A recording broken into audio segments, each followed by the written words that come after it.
So here we have the 2012 Ford Galaxy. I'm going to start off by showing you around the outside of the car, and then we'll hop in and run through some controls on the inside. But from the outside, you can see it's a 5-door car with alloy wheels and tinted windows. Let's start off in the boot area and then work our way around the rest of the car from there. As we approach the back of the car, you can see we have reversing sensors. Currently 5 seats in place. It is a 7-seat vehicle. Let me show you what it's like with the 2 rear ones folded up. And there you can see that's how much space you have in the boot as a 7-seater. Okay, so we're just going to work our way back round to the front of the car, and then we'll hop in and run through some controls on the inside. But now that we've done a full circle of it, you can see it's in excellent condition the whole way round. Just briefly before we climb in, I think it's what we're seeing the interior from this exterior point of view. There's plenty to run through on the dashboard, so let's hop in and we'll do that now. Okay, now that we're inside the car, we're going to start with the dials. On the left-hand side, we have the rev counter, and on the right-hand side, the speedometer. In the middle, you can see the total miles of the car, which is 66,312, so very low mileage for the car's age. Above that, we have a fuel gauge and coolant temperature gauge. If we back out to the steering wheel, we have stereo controls on the left, and then the buttons in the middle will change the trip computer information, as you can see just there. Over in the center, we have the stereo for the car, but before that, we have a couple of buttons above that.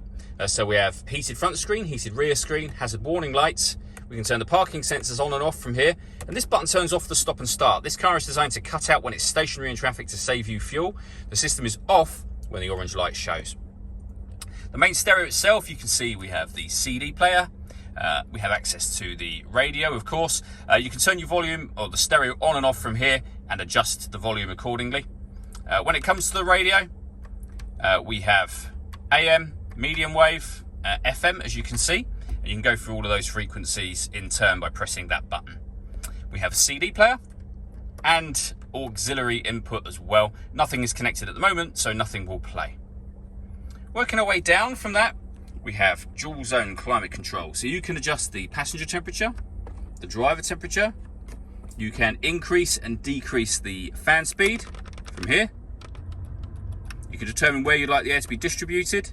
When you're happy with those settings, this button turns your air conditioning off, in this case, back on again, or hit auto. When you do that, the car will take control of the fan speed and the direction of the air to maintain the temperatures you've asked for.